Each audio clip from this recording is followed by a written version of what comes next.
Olá! Vamos mergulhar hoje num dos capítulos mais diretos e talvez por isso mesmo mais polêmicos da história do pensamento político.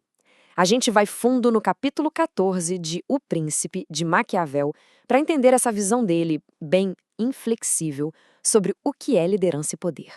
E o que faz essa nossa análise ser diferente é que a gente não vai ler Maquiavel sozinhos. Pensa que estamos lendo por cima do ombro de um dos seus alunos mais famosos e bem-sucedidos, Napoleão Bonaparte. As anotações que ele fez lá no exílio dão para a gente uma janela fascinante de como um verdadeiro mestre do poder reagiu a essas lições. Então, vamos direto ao ponto. Maquiavel aqui não mede palavras, não. Ele já chega com a tese central do capítulo de forma brutalmente honesta. Para Maquiavel, a coisa é simples. Um príncipe não pode ter outro foco, outro pensamento, que não seja a guerra, as suas regras e a sua disciplina. Isso não é uma sugestão, nenhuma de várias habilidades importantes. É, para ele, a única arte que se espera de quem está no comando. E aqui a gente vê o tamanho da aposta. Ele coloca essa habilidade como a chave de tudo. Dominar essa arte pode pegar um cidadão comum e transformá-lo em duque. Agora, ignorá-la? Bom, isso pode fazer um duque voltar a ser um cidadão comum. É um jogo de tudo ou nada. E para que ninguém ache que é exagero, Maquiavel traz um exemplo histórico perfeito. Uma daquelas histórias que servem de alerta sobre o que acontece quando se ignora esse conselho. Olha só o contraste da família Sforza. É quase cruel de tão direto. O pai, Francesco, um mestre da guerra, sobe ao poder. Os filhos, que preferiram os prazeres da corte em vez do suor do treinamento militar, perderam tudo. A mensagem aqui é clara. A negligência nesse campo não é só um erro, é fatal. Maquiavel vai além, ele detalha os perigos. Um líder que não entende de assuntos militares acaba gerando desprezo. Pensa bem. Por que alguém que é especialista em armas obedeceria a uma pessoa que não entende nada da sua arte? Isso cria uma quebra na cadeia de comando, gera desconfiança e, no fim, a governança se torna impossível. Ok, então depois de explicar o porquê, Maquiavel vai para o como. Afinal, como um líder domina a arte da guerra, especialmente quando está tudo em paz? Ele divide isso em duas áreas: ação e estudo. Vamos começar pela ação. E o conselho é super prático, pé no chão. O treinamento nunca para.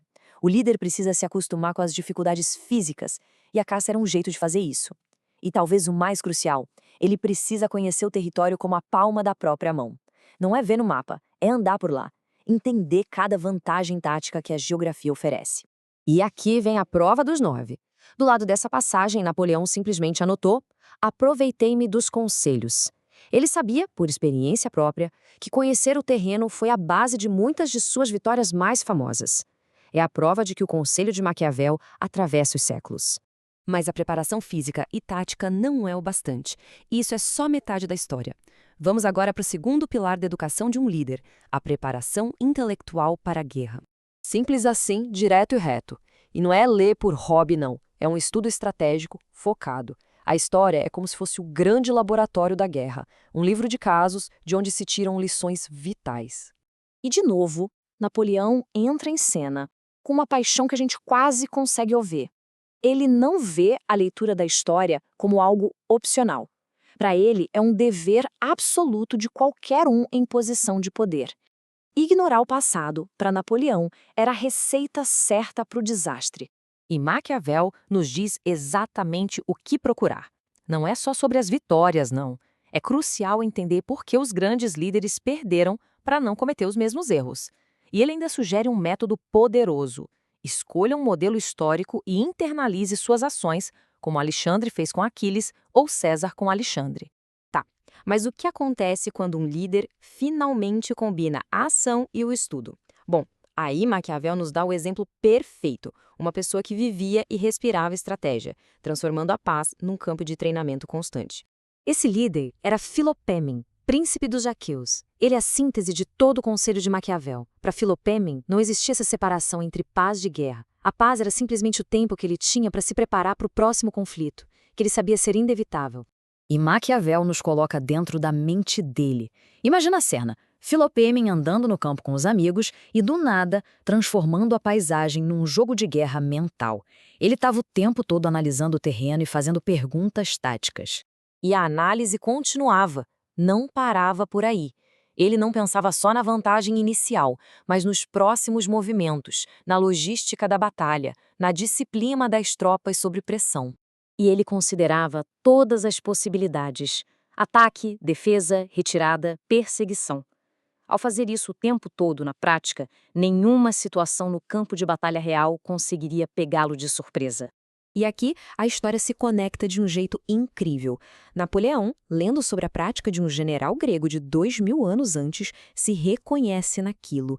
Esse mesmo exercício mental constante foi a base do seu próprio gênio militar. A estratégia de verdade, como a gente vê, não tem data de validade. E aqui está o resumo da ópera. A paz não é para descanso, é para preparação. É o momento de acumular recursos, seja conhecimento, treinamento, disciplina ou entendimento do terreno, para que quando a sorte mudar, o líder esteja pronto para aguentar os golpes. E isso tudo nos deixa com uma pergunta para pensar, né? Se a guerra de hoje é travada nos mercados, na tecnologia ou na opinião pública, o que significa estar preparado? O que significa estudar o terreno e os grandes líderes do passado? O Conselho de Maquiavel, filtrado pela experiência de Napoleão, continua nos desafiando a nunca, jamais parar de se preparar.